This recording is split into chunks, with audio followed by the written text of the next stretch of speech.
Hello दोस्तों, Umakant Yadav sir GS classes के इस ऑनलाइन वेब पोर्टल पे आप सभी का बहुत बहुत स्वागत है। आज के सेशन में फिर हम आधुनिक भारत के इतिहास में गवर्नर गवर्नर जनरल्स और वायसराय के बारे में अध्ययन करेंगे, जिसमें हम लोग वारेन हेस्टिंग्स को देख रहे थे, जो बंगाल का पहला क्या बन करके आया हुआ है, गवर्नर बन करके आया। और हमने बताया था कि इसने बंगाल में आते ही जो द्वैध शासन की प्रक्रिया थी, यानी जो अधिकार और दायित्व तो हुआ करता था, एक नवाब के पास फौजदारी मामले हुआ करते थे और जो ईस्ट इंडिया कंपनी यानी अंग्रेज थे, इनके पास दीवानी मामला का जो अधिकार हुआ करता था। इन दोनों तरीके से जो टैक्स की वसूली की जाती थी उप दीवान नियुक्त करके, उसको इसने आते हुए बंगाल में द्वैध शासन समाप्त कर दिया। किसने? वारेन हेस्टिंग्स ने। हमने यही बताया था बंगाल में जो 1765 से लेकर के 1772 तक, 1765 में जब स्थापना की गई थी द्वैध शासन की, रॉबर्ट क्लाइव के द्वारा किया गया था। इस समय भारत से बहुत ज्यादा बंगाल से लूट की गई और इसी लूट की वजह से इसको 7 सालों का जो समय रहा है 1765 से लेकर 1772 को, इसी को कहा जाता है कि डाकू राज्य स्थापित होना या भारत की लूट कहा जाता है। ठीक, कई इतिहासकारों ने अपना अलग अलग उस पर व्यू दिया, जिसको पिछली कक्षाओं में हम लोगों ने देखा। इसी समय बंगाल का अंतिम नवाब हुआ करता था मुबारक दौला। ठीक, अंग्रेजों ने जब द्वैध शासन को समाप्त किया, नवाब को भी हटा दिया और नवाब के पद को समाप्त कर दिया। और समाप्त करने के बाद इसी वारेन हेस्टिंग्स ने बंगाल और बिहार में जो उप दीवान नियुक्त किए गए थे टैक्स वसूली के लिए, ठीक, बंगाल में कौन था? मुबारक रज्जा खां था और बिहार में था शरीयत खां। ठीक, इन दोनों सिताब राय था, बिहार में सिताब राय था, उसको भी हटा करके क्या किया इसने? समाप्त कर दिया सब कुछ, द्वैध शासन समाप्त हो गया। अब जो कुछ भी होगा ये स्वयं से स्थापित करेगा। इसने प्रत्येक जिले में कोर्ट स्थापित करना स्टार्ट किया। कोर्ट कोर्ट होगी, कोर्ट में दो तरीके की कोर्ट होती थी, अदालत। एक तो दीवानी होती थी, एक फौजदारी होती थी। जैसे आज के समय में है, प्रत्येक जिले में दो दीवानी मतलब अदालत होती है। दो तरीके की अदालत होती है। एक तो दीवानी होती है जो संपत्ति से संबंधित मामला देखती है, अर्थ संपत्ति से संबंधित व्यवहारिक मामले को देखती है। और जो फौजदारी मामला होता है, फौजदारी अदालत होती है, इसमें आपराधिक मामले देखे जाते हैं, लड़ाई झगड़े वाले संबंधित मामले देखे जाते हैं। ओके, इस प्रकार इसने पूरे जिले में कोर्ट की स्थापना इस तरह से किया और अलग अलग तरीके से किया। कलकत्ता में भी कोर्ट की स्थापना की गई, कुछ लोगों के देख रेख में उसको रखा गया। इसने, हमने बताया था कि जिला कलेक्टर यानी डिस्ट्रिक्ट कलेक्टर के पद का निर्माण किया था, प्रशासन चलाने के लिए किया था। ठीक, वारेन हेस्टिंग्स ने ही प्रशासन चलाने के लिए डिस्ट्रिक्ट कलेक्टर के पद का निर्माण किया था। तो आइए आगे उसी क्रम में हम समझते हुए और लिखते हुए चलेंगे। तो लिखेंगे वारेन हेस्टिंग्स ने क्या किया, स्टार बना करके लिखेंगे। इसने इसने इसने प्रत्येक जिले में इसने प्रत्येक जिले में इसने प्रत्येक जिले में प्रत्येक जिले में जिले में जिले में कोर्ट कोर्ट इंग्लिश शब्द है, इसको हिंदी में अदालत बोलते हैं। ठीक, जहां न्याय की मांग की जाती है। ठीक, इसने प्रत्येक जिले में कोर्ट अदालत की स्थापना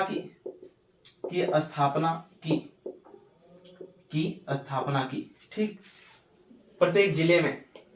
और ये जो जिले हुए करते थे, प्रत्येक जिले में अलग अलग तरीके के मतलब इसमें मामले देखे जाते थे।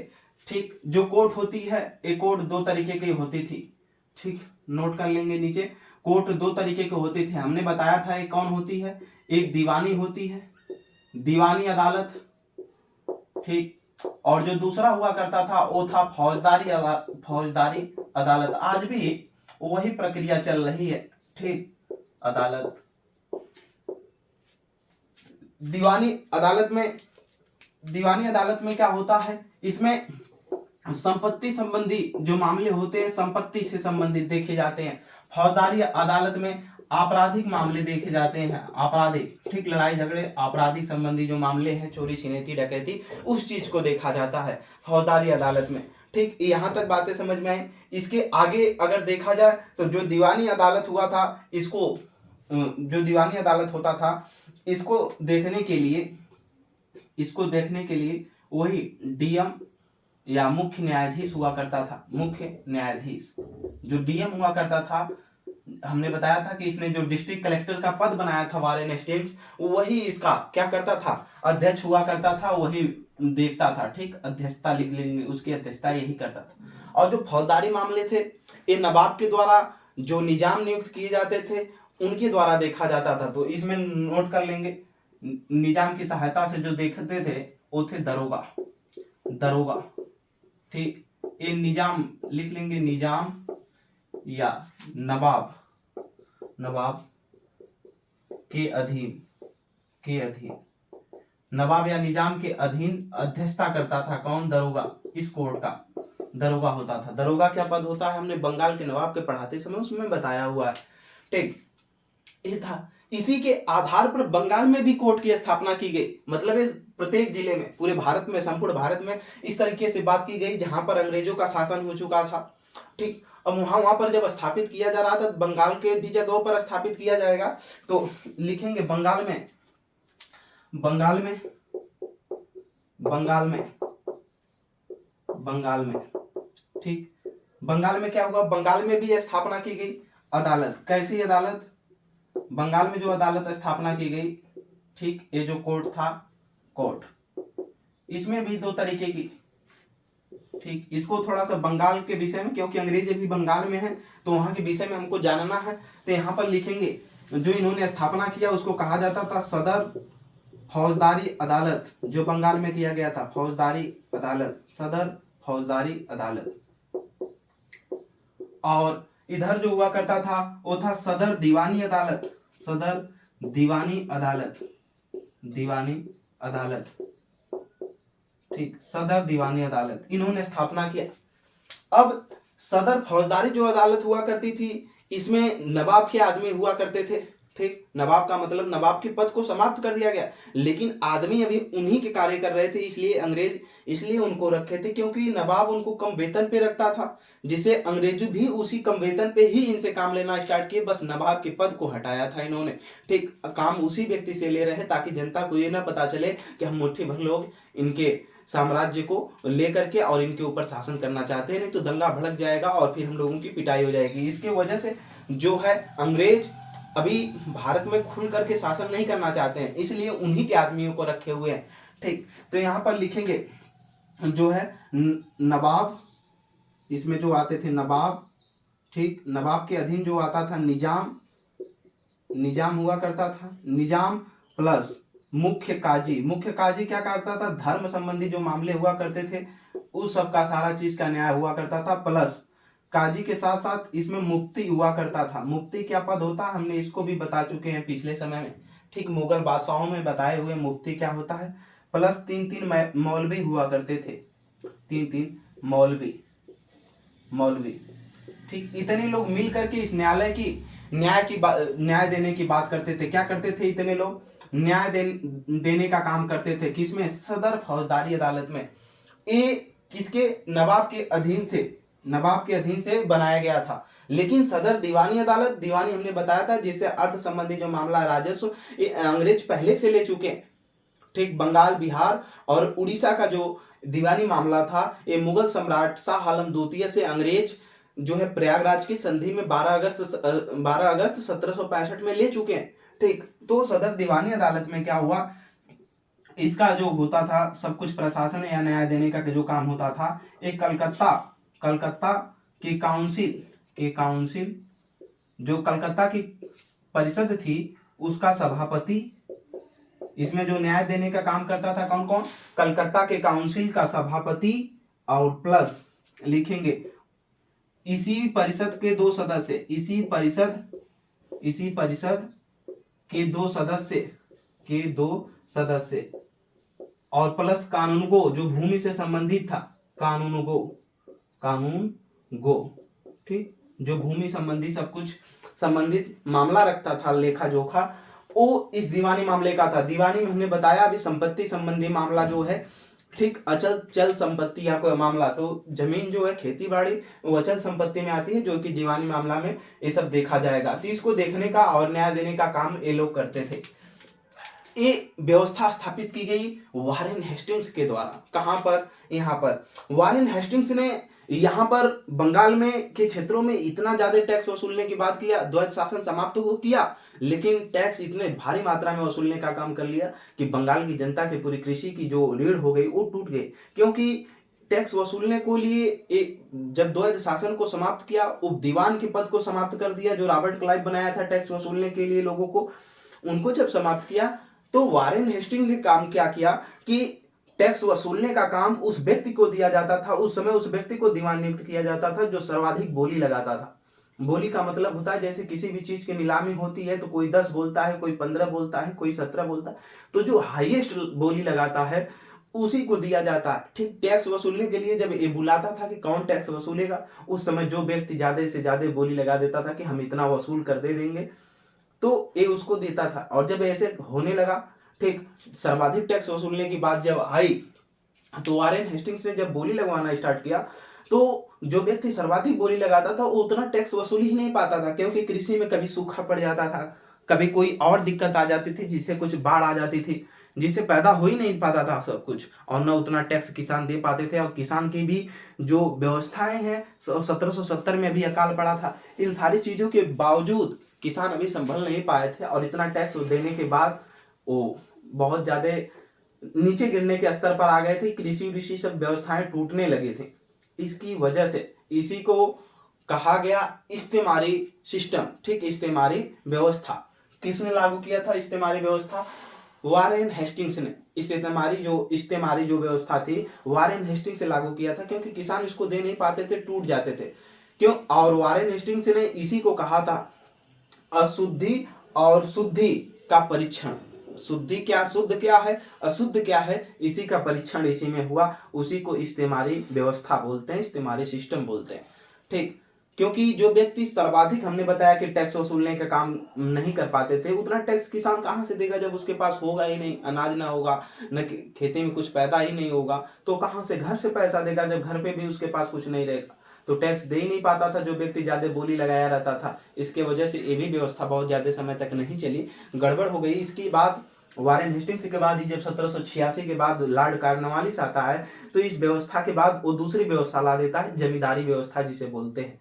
ठीक, तो देखेंगे हम लोग जमींदारी व्यवस्था क्या है, रैयतवाड़ी व्यवस्था क्या है, ये सब पूछे जाते हैं। इस्तेमारी व्यवस्था क्या है, ठीक, तो इसको अगर जानते रहेंगे तो आप तभी बताएंगे कि ये बंगाल के उस नवाब को, मतलब बंगाल के उस दीवान को दिया जाता था राजस्व वसूलने को, जो सर्वाधिक बोली लगाता था। यही इस्तेमारी व्यवस्था है। ठीक, कि हम इतना ज्यादा टैक्स वसूल कर आपको कर वसूल करके देंगे। ठीक, लेकिन वो उतना वसूली नहीं हो पाती थी, जिससे व्यवस्था ज्यादा लंबे समय तक नहीं चली। ठीक, ये रहा कोर्ट की बात। आगे अब लिखेंगे हम लोग इसमें स्टार बना करके, लिखिएगा इसमें, लिखिएगा 1772 ईस्वी में, 1772 ईस्वी में, 1772 ईस्वी में लिखते रहिए आप। 1772 ईस्वी में बंगाल बिहार और उड़ीसा, बंगाल बिहार और उड़ीसा में कोर्ट की स्थापना की गई, में कोर्ट की स्थापना की गई, छोटे छोटे कोर्टों की स्थापना की गई। ठीक, कोर्ट की स्थापना की गई, कोर्ट की स्थापना की गई। ठीक, और बंगाल बिहार, और बंगाल बिहार उड़ीसा, उड़ीसा का शासन, का शासन, का शासन, का शासन कंपनी के अधीन कर दिया गया, कंपनी के अधीन कर दिया गया, कंपनी के अधीन कर दिया गया, कंपनी के अधीन कर दिया गया। 1773 का रेगुलेटिंग एक्ट, 1773 का रेगुलेटिंग एक्ट, इसी के समय में 1773 का रेगुलेटिंग एक्ट पारित होकर के आया किसके? वारेन हेस्टिंग्स के समय में। ठीक, वारेन हेस्टिंग्स समय में 1773 का रेगुलेटिंग एक्ट। रेगुलेटिंग एक्ट का मतलब ये है कि कंपनी जो है, अब यहाँ पर भारत में अपने बिना, मतलब ब्रिटिश जो सरकार थी उसके अधीन नहीं थी, स्वतंत्र रूप से व्यापार कर रही थी, इसीलिए फ्रांसीसियों पे विजय उनकी हुई। ठीक, इसमें कोई भी हिस्सेदारी मतलब ब्रिटिश संसद की नहीं थी। तो इसीलिए ब्रिटिश संसद ने 1773 का रेगुलेटिंग एक्ट पारित किया, यानी कंपनी पे अपना अधिकार बनाने के लिए, कंपनी को अपने अंडर में लाने के लिए उसने 1773 का क्या किया, रेगुलेटिंग एक्ट। तो आपसे अगर कोई पूछता है कि 1773 के रेगुलेटिंग एक्ट का उद्देश्य क्या है, तो आप यही बताएंगे कि 1773 के रेगुलेटिंग एक्ट का उद्देश्य है कि जो ईस्ट इंडिया कंपनी भारत में व्यापार कर रही है, ब्रिटिश ईस्ट इंडिया कंपनी, उसको ऊपर अधीनता, उसको अपने अधीन लाना, ठीक, उसके ऊपर अधिकार जमाने का काम करना ब्रिटिश संसद का उद्देश्य था। ठीक, तो ये जब आया तो इसके तहत कई कार्य किए गए। ठीक, जो बंगाल, बिहार और उड़ीसा का क्षेत्र था, उन क्षेत्रों पर कंपनी के जो अधिकार है उसको बढ़ाया गया और कंपनी के अधीन उसको किया गया, और कंपनी ब्रिटिश नियंत्रण में आ गई है। ब्रिटिश जैसे कहेंगे, मतलब ब्रिटिश संसद जैसे कानून बना करके भेजेगी वैसे सब कुछ यहाँ पर शासन चलेगा। लिखेंगे इसी के तहत क्या हुआ, इसी के तहत, ठीक, लिखेंगे इसी के तहत 1774 ईस्वी में, 1774 ईस्वी में, ठीक, कलकत्ता में, कलकत्ता में, कलकत्ता में एक संघीय न्यायालय की स्थापना की गई, न्यायालय की स्थापना की गई। ठीक, इसी को संघीय न्यायालय का मतलब सुप्रीम कोर्ट, सर्वोच्च न्यायालय की स्थापना की गई, की स्थापना की गई, की गई, ठीक, की गई, स्थापना की गई। ठीक, मुख्य न्यायाधीश लिखेंगे, मुख्य न्यायाधीश, जो इसमें मुख्य न्यायाधीश, न्यायाधीश, मुख्य न्यायाधीश, अन्य न्यायाधीश, मुख्य न्यायाधीश, अन्य न्यायाधीश। ठीक, नाम कभी कभी पूछ लिए जाते हैं, बिहार पीसीए जैसी परीक्षाओं में इसमें पूछा गया है। ठीक, तो नोट करेंगे। जो मुख्य न्यायाधीश थे वो सर एलिजाह इम्पे थे। कौन? Sir Elijah Impey, sir Elijah Impey थे। ठीक, ये भी सब अंग्रेज। इसमें लॉर्ड सबके नाम में रहेगा, ठीक, कॉमन रहेगा, इसलिए हम इसको अंडरलाइन कर दे रहे हैं, सबके नाम में लॉर्ड जो हाइड था, लेमेस्टर और चैम्बर्स, ये तीन इसके सदस्य थे। पूछ लिया जाता है कभी कभी। एक मुख्य न्यायाधीश जो पहली बार कलकत्ता में सुप्रीम कोर्ट या सर्वोच्च न्यायालय स्थापित किया गया था, उसमें मुख्य न्यायाधीश सर एलिजा इम्पे थे, और जो अन्य न्यायाधीश थे लॉर्ड हाइड था, लॉर्ड लेमेस्टर था, लॉर्ड चैम्बर्स था। ठीक, ये तीन। अब अंग्रेज ही सब नामों से आपको दिखाई दे रहा होगा कि जो स्थापना की गई ये न्याय देने के लिए तो भारत में की गई, लेकिन ये कैसा न्याय देंगे अभी हम आपको आगे बताते हैं कि कैसा न्याय देंगे, और हैं सब अंग्रेज। अब जब वारेन हेस्टिंग्स जो था ये भारत में जब आया तो इसने अवध के नवाब, अवध का एक नवाब हुआ करता था, कौन? उस समय सुजाउदौला रॉबर्ट क्लाइव से 17 अगस्त 1765 को जब प्रयागराज की संधि की थी, तभी उसने कह दिया था कि जो रॉबर्ट क्लाइव ने तभी वहां के दीवान को, मतलब सॉरी, नवाब को कहा था अवध के सुजाउदौला को कि आप हमारी जो सेना होगी उसको अपने पैसे, हमको पैसा दीजिए, हमारी सेना, अंग्रेज कहते हैं किससे? सुजाउदौला से, जो वहां का नवाब है, कि आपकी सुरक्षा आपको चाहिए, हमारी आप अंग्रेजी सेना ले जाइए। अंग्रेजी सेना में भारतीय लोग भी शामिल थे। ठीक, आप हमारी अंग्रेजी सेना ले जाइए, उसके बदले आप हमको पैसा दीजिए। यानी नवाब अंग्रेजों को पैसा दे रहा है और अंग्रेज सेना को पैसा दे रहा है। ऐसा समझिए कि एक व्यक्ति है, अब सरकार है, सरकार पुलिस को वेतन दे रही है, तो पुलिस किसकी सुनेगी? सरकार की सुनेगी। ठीक, अब सरकार क्या कर रही है, किसी व्यक्ति को अगर आवश्यकता है तो कहेगा कि प्राइवेट व्यक्ति है, बड़ा आदमी है, उसको कहेगा कि आपको आवश्यकता है, ठीक है, जैसे सुरक्षा एजेंसियां काम करती हैं जो, ठीक, आपको सुरक्षा चाहिए, आप हमारी पुलिस को ले जाइए, उसके बदले आप हमको पैसा दीजिए। तो सरकार के पास पैसा जा रहा है, सरकार पुलिस को वेतन दे रही है, सरकार जैसा कहेगी वैसा फोर्स काम करेगी, तो जब चाहेगी तो सरकार उसे पिटवा भी देगी फोर्स से, सरकार ही पैसा दे रही है ना, तो उनको फोर्स को जब दे रही है तो उनको काम करना उनके हिसाब से। यही चीज है भारत में, अब इसी तरह लोग नियंत्रण स्थापित कर लेंगे। लॉर्ड वेलेस्ली ने यही काम किया था, इसीलिए कहा जाता है कि रॉबर्ट क्लाइव ने नींव रखा था ब्रिटिश साम्राज्य का, और इस नींव को मजबूत करने का काम वारेन हेस्टिंग्स ने किया था, और कॉर्नवालिस ने दीवार खड़ा किया, और कॉर्नवालिस ने दीवार के जब खड़ा कर दिया तो उसके ऊपर छत डालने का काम लॉर्ड वेलेस्ली ने किया था। फिर आने वाले अंग्रेजों ने उस पूरे घर को मजबूत कर दिया, यानी उस पूरे कानून व्यवस्था को, उस पूरे साम्राज्य को मजबूत कर दिया, जो भारत पे अगले कई सौ सालों तक शासन करते रहेंगे, जब तक 1947 में आजादी नहीं मिल जाती। ठीक, तो इसने जब नवाब सुजाउदौला से कहा कि आप हमको पैसा दीजिए, ठीक, किसने मांगा? वारेन हेस्टिंग्स ने पैसा मांगने लगा। वहां सुजाउदौले ने कहा कि साहब हमारे पास पैसा वैसा नहीं है, तो उन्होंने कहा दे दो, नहीं तो नवाबी छीन लेंगे। ठीक, वारेन हेस्टिंग्स से और जब इतना कह दिया तो उन्होंने कहा कि साहब हमारे पास पैसा नहीं है, यहाँ की बूढ़ी बेगमों के पास, अवध की जो बूढ़ी बेगम है इनके पास कुछ पैसे बचे हुए हैं, जो विधवा बेगम है उनके पास है, यहाँ के हिजड़े जो हैं उनके पास। ऐसा माना जाता है कि इसने आदेश दे दिया कि तुम छीन करके उनसे पैसा दो। ठीक, 1 करोड़ 5 लाख रुपए छीन करके दिया था। किसने? अवध के नवाब शुजाउद्दौला ने। किसको छीन कर दिया? वारेन हेस्टिंग्स को। ठीक, इसीलिए जब सुप्रीम कोर्ट की स्थापना हुई 1774 में इसी रेगुलेटिंग एक्ट के तहत, तो एक व्यक्ति थे भाई नंद कुमार। नंद कुमार ने सोचा कि क्यों नहीं जो अदालत है चले, इसके बाद इसमें न्याय मांगे। इसने गया, नंद कुमार ने गया जब इस सुप्रीम कोर्ट संघीय न्यायालय में, तो इसने क्या किया? वारेन हेस्टिंग्स पर मुकदमा दर्ज करवाया कि वारेन हेस्टिंग्स बहुत क्रूरता के साथ शासन कर रहा है, बहुत करप्ट है, घूस ले रहा है। ठीक, और जब ऐसा करके गया तो चोर चोर मौसेरे भाई, न्यायालय में सब अंग्रेज बैठे हैं और अंग्रेज ये भी चोर चोर मौसेरे भाई मिल गए। और मिलने के बाद ही क्या हो गया? नंद कुमार को सजाए मौत सुना दी गई, फांसी की सजा हो गई। अब बताइए, अब कोई जाएगा?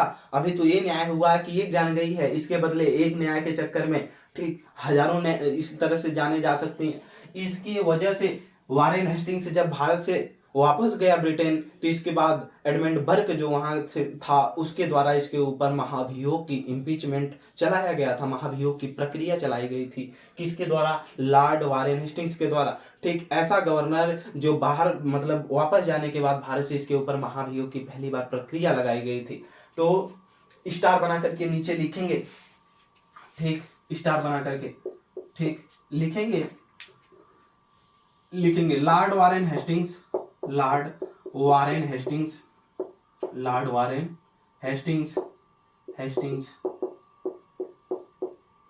के ऊपर, के ऊपर ठीक क्रूरता, क्रूरता एवं एवं करप्ट शासन, शासन का आरोप, आरोप लगाया, लगाया नंद कुमार, नंद कुमार ने। इसके साथ और लोग थे, घसीटी बेगम थी, ठीक, और एक चैत सिंह था, लेकिन नंद कुमार को ही फांसी की सजा हुई। ठीक, यही मेन था। नंद कुमार ने का आरोप लगाया, नंद कुमार ने यह मामला, यह मामला, मामला संघीय न्यायालय, संघीय न्यायालय, ठीक, संघीय न्यायालय यानी सुप्रीम कोर्ट में गया, न्यायालय, संघीय न्यायालय, संघीय न्यायालय, संघीय न्यायालय में गया, में गया, जहां, जहां उल्टा ही नंद कुमार को सजाए मौत मिली, सजाए मौत मिली। यानी चोर चोर मौसेरे भाई वो सब मिल गए और किसको फांसी की सजा हो गई? उल्टे नंद कुमार को हो गई। ठीक, गलती तो वो किया है, उसने अवध के बूढ़ी बेगमों, विधवा बेगमों से और जो हिजड़े थे उनसे, नवाब से जबरदस्ती कहा कि नहीं वसूल कर पैसा मुझको दो, नहीं तो तुम्हारी नवाब छीन लेंगे।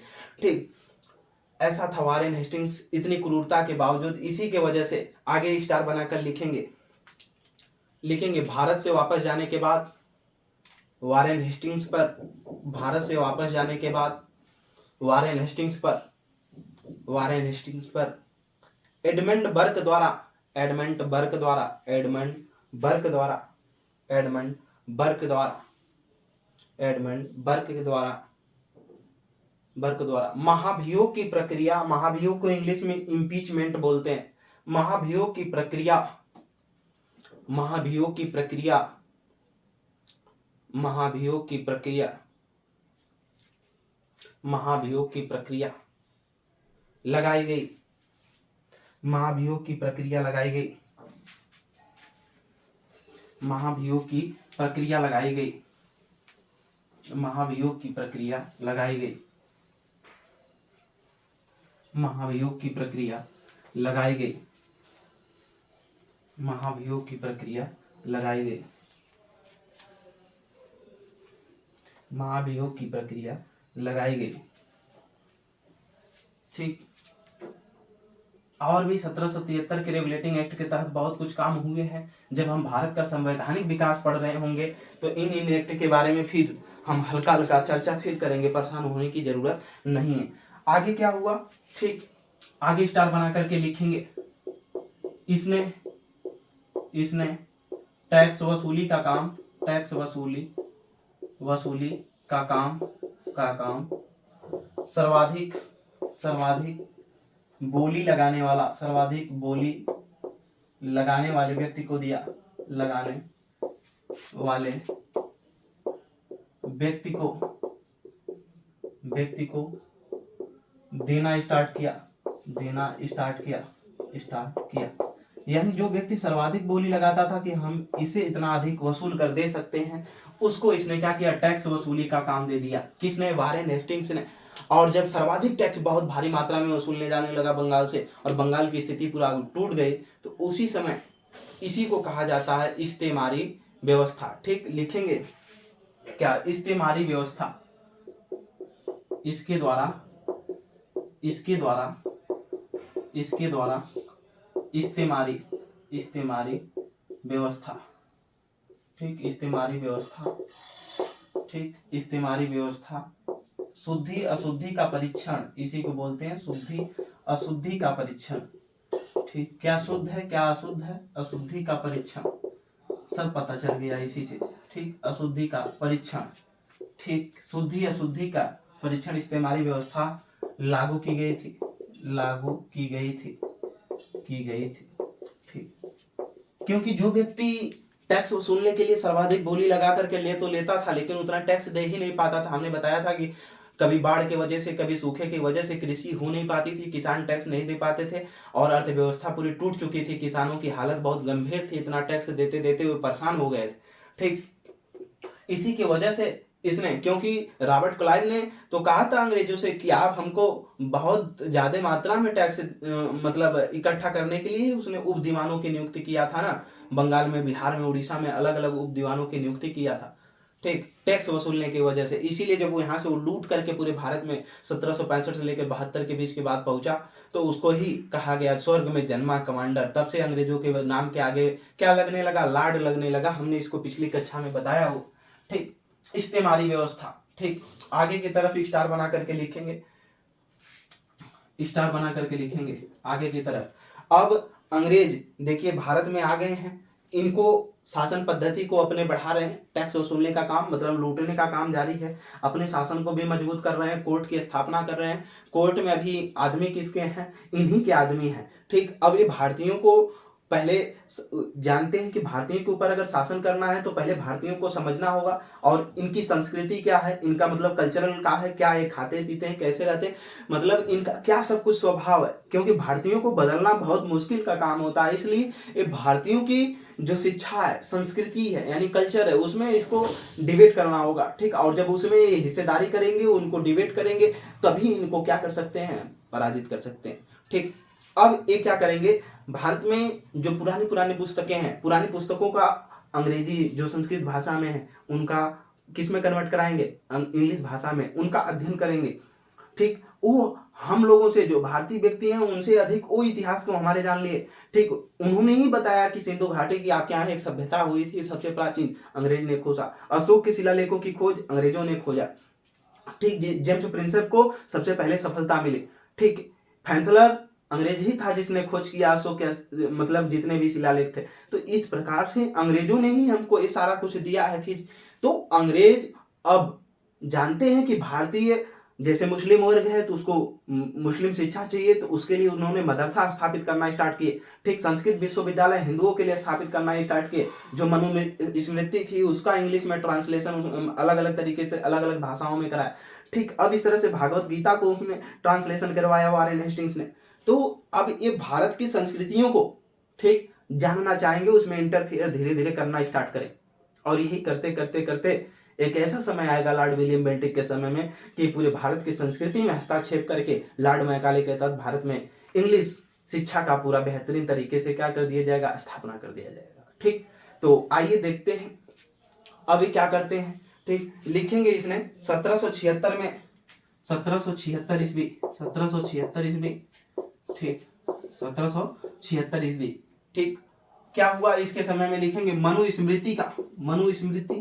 मनुस्मृति क्या है? हिंदू धर्म से संबंधित एक ग्रंथ है जिसमें हिंदू धर्म में जो विवाह का कार्यक्रम है, मृत्यु का कार्यक्रम है, सारा जो हिंदू धर्म के कार्य संपादित होते हैं वो इसी मनुस्मृति पर आधारित है। ठीक, अधिकतर जो न्यायालय में निर्णय दिए जाते हैं हिंदू धर्म से संबंधित ये मनुस्मृति से ही दिए जाते हैं। ठीक, संवैधानिक दृष्टि उतनी नहीं होती लेकिन मनुस्मृति सर्वाधिक पावरफुल है। ठीक, मनुस्मृति लिखेंगे, इसमें मनुस्मृति का अंग्रेजी अनुवाद, मनुस्मृति का अंग्रेजी अनुवाद करवाया। ठीक, इसने लॉर्ड वारेन हेस्टिंग्स ने किस नाम से करवाया? ठीक, नाम इसका नोट करेंगे। नाम था ए कोड ऑफ जेंटू लॉ।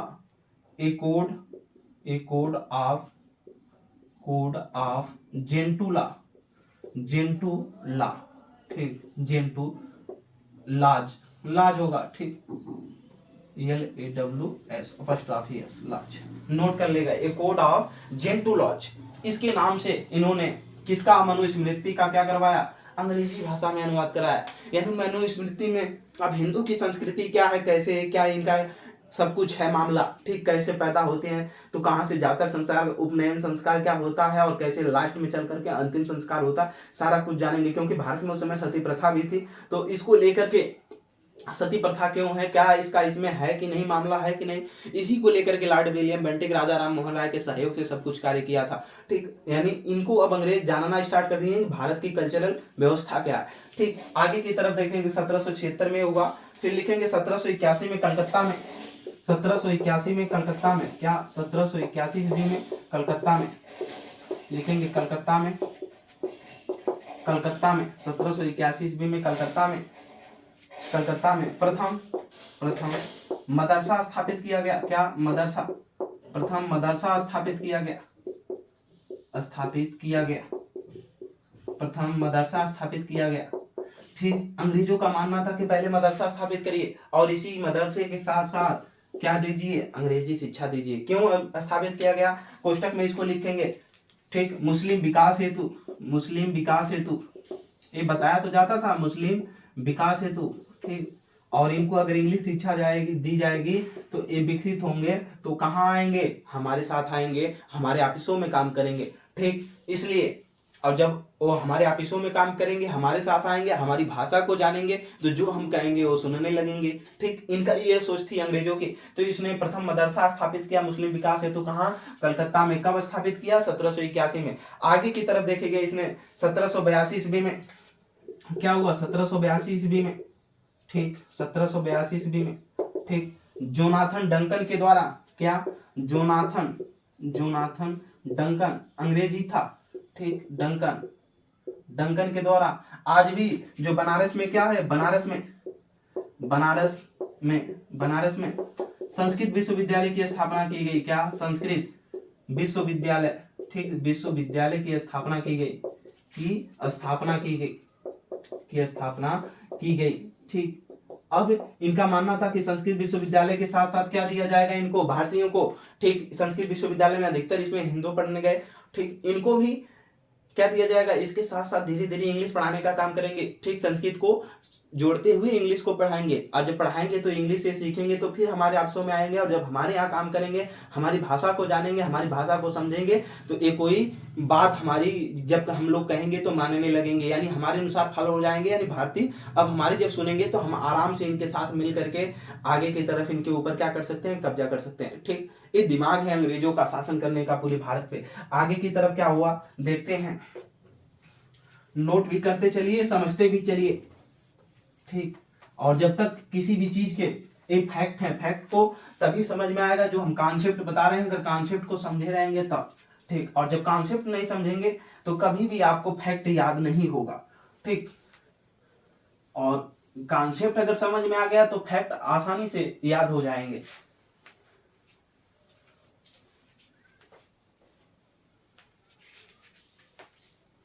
चलिए आगे की तरफ देख, इसमें लिखिएगा 1785 में विलियम 1785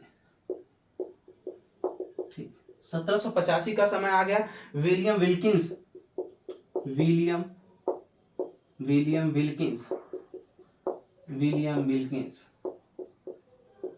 ये व्यक्ति थे बेचारे विलियम विल्किंस। इन्होंने क्या किया, भागवत गीता का 1785 में क्या किया, भागवत गीता, भागवत गीता, भागवत गीता ठीक का इंग्लिश ट्रांसलेशन किया, ट्रांसलेशन किया ठीक, इंग्लिश ट्रांसलेशन किया ठीक है। कौन ने, विलियम विल्किंस ने, किसका, भागवत गीता का। और जब इंग्लिश ट्रांसलेशन किया तो वारेन हेस्टिंग्स ने इसका अध्ययन किया, पूरा अध्ययन नहीं किया। अगर पूरा अध्ययन किया होता तो शायद जाकर के मथुरा में राधे राधे जपता, लेकिन पूरा अध्ययन न किया। बस इसको एक लाइन में समझ में आई थी कि कर्म करते रहिए और फल की चिंता मत करिए।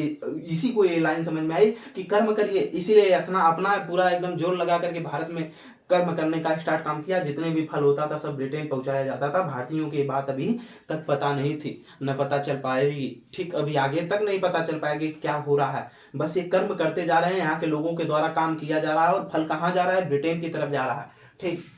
आगे की तरफ लिखेंगे स्टार बना करके, सर विलियम जोन्स ने ही, इसने ही, सर विलियम जोन्स आगे, हाँ सर विलियम जोन्स आगे स्टार बनाकर लिखेंगे, सर विलियम जोन्स के द्वारा, सर विलियम जोन्स ठीक, अंग्रेज सब हैं सब। सर विलियम जोन्स ने 1784 में, 1784 ईस्वी, इसी के बाद ये होगा लाइन ठीक, थोड़ा सा उसको हमने ऊपर लिख दिया। 1784 ईस्वी में the Asiatic society of Bengal, society of Bengal, society of Bengal ठीक, Bengal, society of Bengal, society of Bengal की स्थापना की ठीक। नोट करिएगा, the Asiatic society of Bengal की क्या किया, 1784 में सर विलियम जोन्स ने क्या किया, स्थापना किया था। और जब ये स्थापना किया तो इसका मूल उद्देश्य क्या था ठीक, मूल उद्देश्य ठीक, मूल उद्देश्य क्या था ठीक, प्राच्य शिक्षा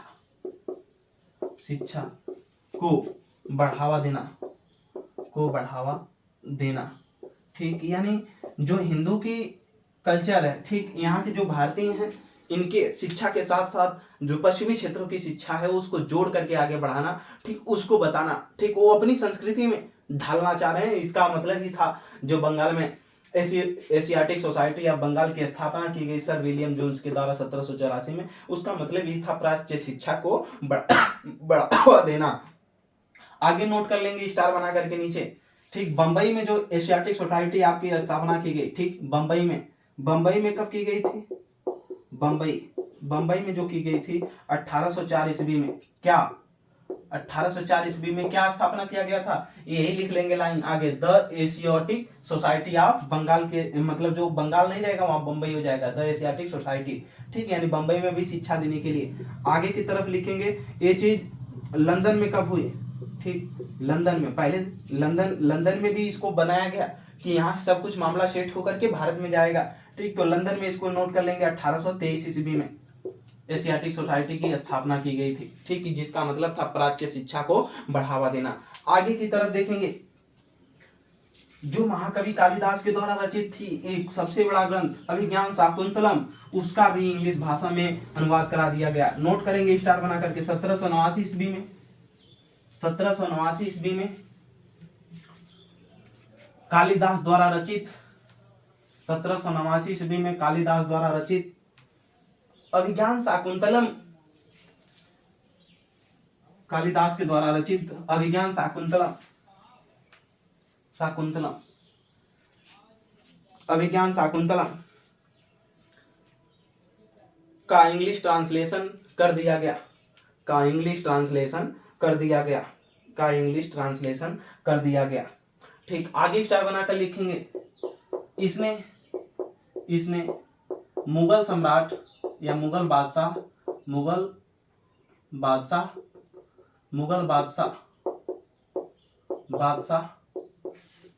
की पेंशन बंद कर दी, की पेंशन बंद करवा दिया कि पेंशन बंद करवा दिया। सोचिए कितना क्रूरता कर रहा है, करवा दिया।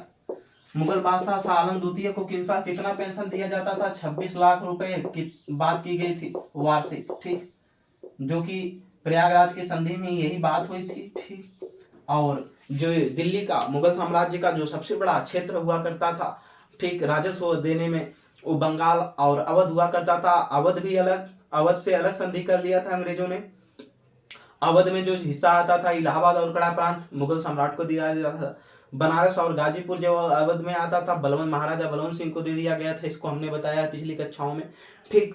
इसके बाद बंगाल बिहार और उड़ीसा बचा था, जिसको इसने उसको भी छीन लिया था। किससे? बंगाल बिहार उड़ीसा को किससे? मुगल सम्राट से। मुगल सम्राट के पास कुछ नहीं था, बस एक पेंशन के सहारा था और दिल्ली में वो चुपचाप कठपुतली की तरह बैठे थे। लेकिन इसने क्या किया? उसको भी 26 लाख रुपए जो वार्षिक दी जा रही थी मुगल बादशाह की पेंशन बंद कर दिया, ठीक। अब समझ लीजिए कि क्या हालत ये करना चाहते हैं जो हमारे यहाँ के सम्राट बादशाह नवाब है। क्या क्या नहीं है, क्यों नहीं है? ऐसा कर पा रहे हैं ये लोग, कर रहे दे रहे हैं भारत में मुट्ठी भर लोग, क्योंकि हमारे यहाँ एकता नहीं थी, ठीक। धार्मिक विभिन्नता में बटे हुए थे, एक साम्राज्य दूसरे साम्राज्य के कट्टर विरोधी थे। इसी का फायदा उठा रहे हैं कौन?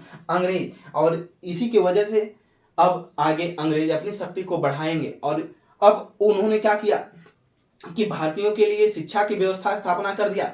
अब भारतीयों को बताने के लिए, क्योंकि भारतीय उस समय न्यूज़पेपर वगैरह कोई भी चीज बहुत ध्यान से पढ़ा करते थे, इसलिए इन्होंने अंग्रेजी अखबार निकालना स्टार्ट कर दिया। तो 1700 ईस्वी में लिखेंगे भारत का पहला समाचार पत्र। 1780 ईस्वी में, 1780 ईस्वी, ठीक, 1780 ईस्वी भारत का पहला समाचार पत्र, भारत का पहला समाचार पत्र, पहला समाचार पत्र, समाचार पत्र, भारत का पहला जो समाचार पत्र था, लिखेंगे the Bengal Gazette, the Bengal Gazette, the Bengal Gazette. क्या था? द बंगाल गजट था, ठीक। The Bengal Gazette the Bengal Gazette का प्रकाशन, का प्रकाशन, का प्रकाशन किया गया, किया गया, ठीक। कहाँ, किसके द्वारा? कोष्टक में लिख लेंगे, बाई जेम्स ऑगस्टस हिक्की, अंग्रेजी था ऑगस्टस हिक्की, ठीक। अब अंग्रेजी अखबार निकलेगा, अंग्रेजी में लोग पढ़ेंगे, ठीक। अंग्रेजी जो पढ़ रहा तो इससे प्रभावित होंगे वो, और उसके पढ़ने का आदत पड़ेगी तो आगे की तरफ वो जुड़ेंगे इनसे, ठीक। बड़े दिमाग से इन्होंने किया है। आगे की तरफ इन्हीं के समय में क्या हो गया, ठीक। प्रथम आंग्ल मराठा युद्ध, आंग्ल मराठा युद्ध यानी अंग्रेजों और मराठाओं के बीच क्या हुआ? युद्ध हो गया, ठीक। कब? 1775 से लेकर, लिखेंगे 1775 से लेकर 1782 ईस्वी तक, 1782 ईस्वी तक। फिर क्या हुआ? युद्ध हुआ, तो इसमें एक संधि हुई, ठीक। नीचे नोट कर लेंगे क्या संधि हुई युद्ध को समाप्त करने के लिए? सालबाई की संधि हुई। हमने पीछे बताया है सालबाई की संधि में क्या हुआ था। सालबाई की संधि कब हुई थी? नोट कर लेंगे 1782 ईस्वी में सालबाई की संधि हुई थी। और ये संधियां समीक्षा अधिकारी पीसीएस जैसी परीक्षाओं में, यूपीएससी जैसी परीक्षाओं में पूछी जाती हैं, एसएससी में कभी कभी फैक्ट में पूछी जाती हैं। आगे की तरफ लिखेंगे दूसरी इसमें जो संधि हुई थी, अरे द्वितीय लिखेंगे, द्वितीय आंग्ल मैसूर युद्ध हुआ, तब इसी के बीच में द्वितीय आंग्ल मैसूर युद्ध, आंग्ल मैसूर। उस समय हैदर अली और उसका पुत्र टिप्पू सुल्तान, हैदर अली के बीच में ही मृत्यु हो जाती है, तो संभान पूरा कमाल कौन संभाल लेता है? ठीक, पूरा कमाल उसका बेटा टिप्पू सुल्तान संभालता है, ठीक। हैदर अली जो मैसूर में स्वतंत्र रूप में इसकी स्थापना किया था, ठीक। कब हुआ था? 1780 में ही उसकी मृत्यु होती है। 1780 से लेकर के 1784 के बीच हुआ। इसको समाप्त करने के लिए अंग्रेजों ने क्या किया? मंगलौर की संधि कर ली थी। किससे? टिप्पू सुल्तान से, मंगलौर की संधि। और ध्यान दीजिएगा 1780 में ही पूरी दुनिया में 1780 से लेकर के और 1700 लगभग 99 ईस्वी के करीब में, ठीक, लगभग देखा जाए तो 10, 90 और 9, 19, लगभग 19-20 सालों तक बंगाल की पूरी दुनिया में फ्रांस की विस्तारीकरण के लिए वहां का जो शासक हुआ करता था नेपोलियन बोनापार्ट, वो अपनी साम्राज्य को फैलाने के लिए, ठीक, एक क्रांति कर रहा था, ठीक, फ्रांस की क्रांति, ठीक, उसने स्टार्ट कर दिया था। और नेपोलियन उस समय पूरा तानाशाह के रूप में, एक शासक के रूप में जाना जाता था, बहुत जो शक्तिशाली हुआ करता था, ठीक। जब मैसूर युद्ध में टिप्पू सुल्तान अंग्रेजों को धूल चटाया, लेकिन एक तरीके से उसको पराजय ही मिली, और जब पराजय मिली तो उसने मंगलौर की जब संधि कर ली तो उसने अंदर ही अंदर बैठे हुए नेपोलियन के बारे में उसको जाना, और वहां से अपना मित्रता बढ़ाने के लिए नेपोलियन को भारत पे आक्रमण करने के लिए निमंत्रण किया। ठीक, कि आइए, क्योंकि जो फ्रांस था वहां पर ब्रिटेन के खिलाफ लड़ रहा था, ठीक, विश्व में, इसीलिए वहां पर अंग्रेज पीटे जा रहे थे। तो ये सोचा कि क्यों ना हम भारत उसको बुला दें, और भारत में आएगा तो फिर और भी अंग्रेज यहाँ पीटे जाएंगे। इसी के वजह से, ठीक, अंग्रेज डर गए कि कहीं अगर नेपोलियन इधर भारत आ गया तो शक्तिशाली है, उसके पास सेना अच्छी है, ठीक, हम लोग पराजित हो जाएंगे। अब उसी के आगे रणनीति में अंग्रेज ने फिर क्या करेगा, वेलेजली आएगा, जब आंग्ल तृतीय मैसूर युद्ध होगा उसी समय लॉर्ड वेलेजली आएगा और यहाँ टिप्पू सुल्तान को बहुत आसानी से इतना बेहतरीन तरीके से मिलाएगा। हम बताएंगे आपको कहानी के माध्यम से कि 1799 में टिप्पू सुल्तान बेचारा सब कुछ, उसके बच्चों बच्चों को लॉर्ड वेलेजली लेकर चला जाएगा, बाद में उसको सब कुछ स्वीकार करना पड़ेगा, किसका, अंग्रेजों का, ठीक, ये भी अधीन हो जाएगा, नेपोलियन की आने की जरूरत ही नहीं पड़ी, ना नेपोलियन आएगा भारत, ठीक, ऐसा सहायक संधि आएगा लेकर के, कौन, वेलेजली। आगे की तरफ हम देखेंगे 1784 में ही पिट्स इंडिया एक्ट आया। क्या आया, पिट्स इंडिया एक्ट। क्या था पिट्स इंडिया एक्ट, इसी को बोलते हैं एक्ट ऑफ सेटलमेंट, ठीक। इस संशोधन करने के लिए आया था, किसमें, जो 1773 का रेगुलेटिंग एक्ट आया था उसी को संशोधन करने के लिए आया था, पिट्स इंडिया एक्ट, ठीक। उसको लगा के मतलब कुछ कमी रह गई थी। पिट्स जो था वहां के ब्रिटेन के जो प्रधानमंत्री थे, पिट द एंगियर, उन्हीं के नाम पे बन करके एक्ट आया हुआ था, ठीक। क्या, पिट्स इंडिया एक्ट।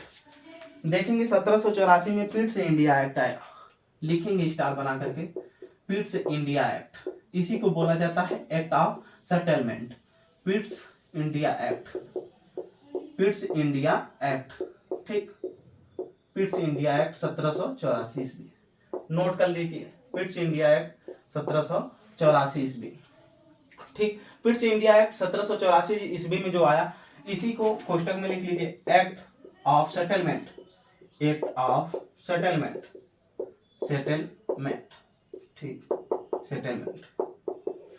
नीचे लिखेंगे यह 1773 के रेगुलेटिंग एक्ट के, रेगुलेटिंग एक्ट के, रेगुलेटिंग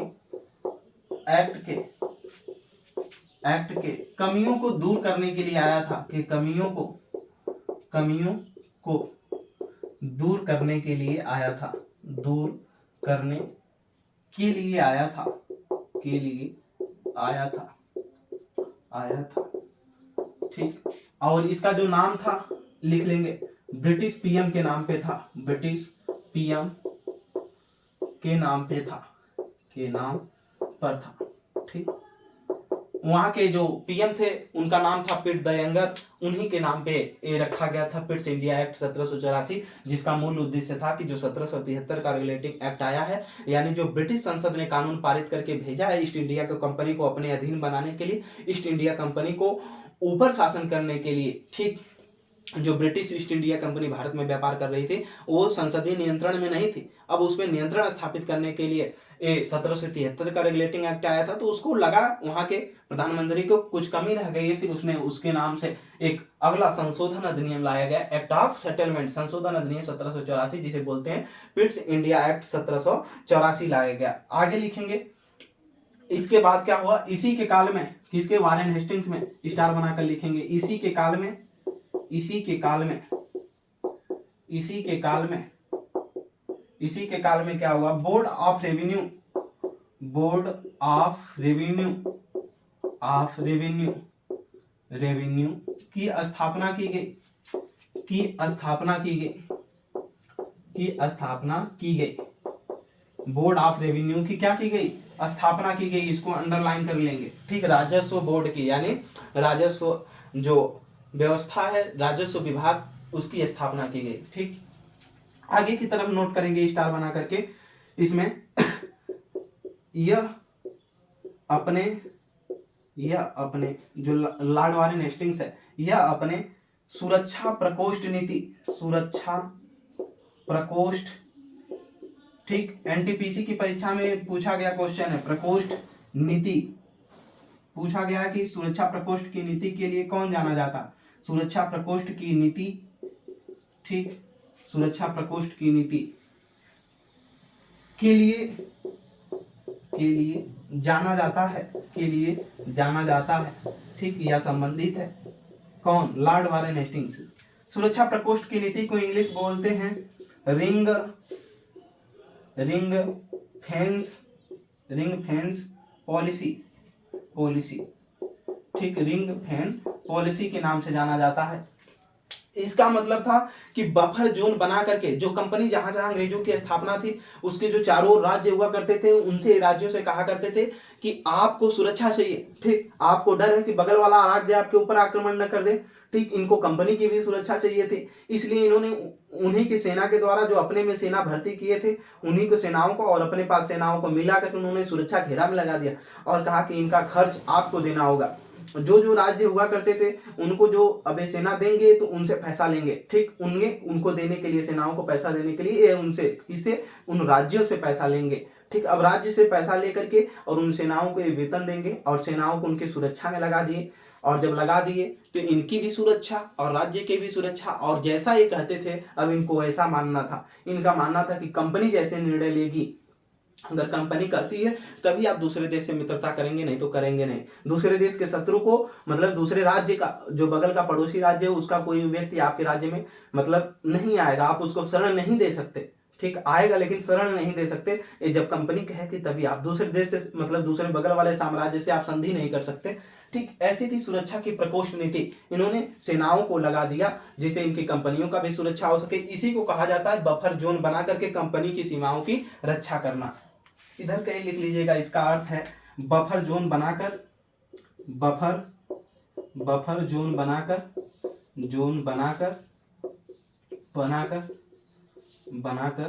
कंपनी की रक्षा करना।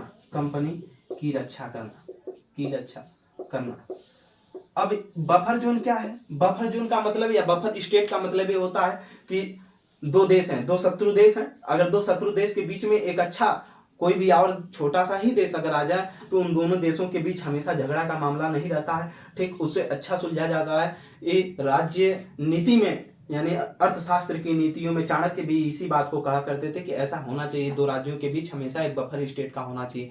जैसे भारत और चाइना के बीच हमेशा युद्ध है, मतलब होता रहता है, तो नेपाल हुआ बीच में आ जाता है, ठीक, या भूटान हुआ, ये अगर बीच में आ जाते हैं तो ये बफर स्टेट का काम करते हैं, ठीक, जो किसी भी ज्यादा मामले को उलझने नहीं देते। अगर बॉर्डर रहता तो शायद अब तक चाइना कई बार आक्रमण कर चुका होता, ठीक, तो ये बफर स्टेट है, इसलिए दोनों के बीच बहुत सी चीजें सुलझी हुई हैं। आगे की तरफ स्टार बना करके लिख लीजिएगा, लिखिएगा इसमें आगे की तरफ, इसी के समय लिखिएगा, इसमें स्टार बनाकर लिखिएगा, लिखेंगे इसमें 1784 ईस्वी में ही, 1784 ईस्वी में ही इसी के समय में कलकत्ता में पोस्ट ऑफिस की स्थापना की गई, पोस्ट ऑफिस की स्थापना की गई, ठीक। समाचार मतलब कोई भी चीज है एक जगह से दूसरी जगह पहुंचाने में, कोई भी सूचना, उस समय कोई वैसा साधन नहीं हुआ करता था तो देरी हुआ करती थी, इसलिए इन्होंने पोस्ट ऑफिस की भी स्थापना करेंगे, ठीक। तो आगे की तरफ हम अगली कक्षाओं में फिर मिलते हैं। इसके बाद एक और गवर्नर आता है जो अस्थायी गवर्नर है, ठीक, मैकरसन करके, सर जॉन मैकरसन, ठीक, वो ज्यादा इंपॉर्टेंट नहीं है, जो 1785 से 86 के बीच में आता है, वो अस्थायी है, न कुछ वैसा कार्य है उसका। अब हम डायरेक्ट पढ़ेंगे इसके बाद लॉर्ड कॉर्नवालिस के बारे में, ठीक, जो कहाँ से आएगा? अमेरिका से आएगा, उसकी भी कहानी पूरा हम बताएंगे, जो अपनी अस्थायी बंदोबस्त व्यवस्था के लिए जाना जाता है, जमींदारी व्यवस्था के लिए जाना जाता है, उसको हम देखेंगे। और वारेन हेस्टिंग्स किसके लिए जाना जाता था? इस्तेमारी व्यवस्था के लिए, ठीक। इस्तेमारी व्यवस्था क्या है हमने उसको बताया, ठीक। 1786 से वो आएगा और 1793 तक काम करेगा, फिर इसके बाद लॉर्ड वेलेस्ली आएगा, ठीक। तो आज के लिए इतना ही। हमारे चैनल को ज्यादा से ज्यादा एक दूसरे तक शेयर करें, ठीक। बेहतरीन कोई भी क्लास पढ़ने के लिए जीएस संबंधित हमारे चैनल को सब्सक्राइब, लाइक, ज्यादा से ज्यादा लाइक शेयर करते रहे, ठीक। Umakant Yadav sir GS classes में जुड़ने के लिए आपका बहुत बहुत धन्यवाद।